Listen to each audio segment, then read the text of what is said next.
Assalomu alaykum hurmatli podpischiklarim, do'stlar. Ko'pchilik siz Madinadasiz, qayerlarga boryapsiz dedi. Bilasizlar, Qubo masjidiga bordik. Birinchi yer yuzida ochilgan, qurilgan masjidga. Endi hozir qayerdamiz tushuntirib yuboring.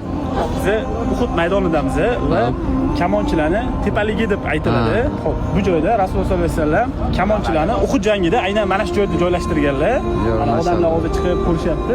To'g'rimizda Uhud tog'i va bu Uhud maydoni deyiladi. Uhud jangi aynan mana shu joylarda bo'lgan deb aytiladi manbalarda. Deb yozib qo'yilgan joy qaysi dedi? Qani ko'rsatib yuboring.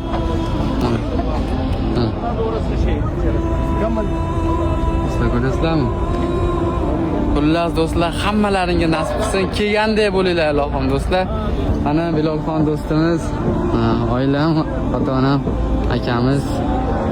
Xullas do'stlar, ziyorat qilib, hammalaring nomlaringdan duolar qilib yuribmiz do'stlar. Kuzatinglar. Mana Uhud tog'i.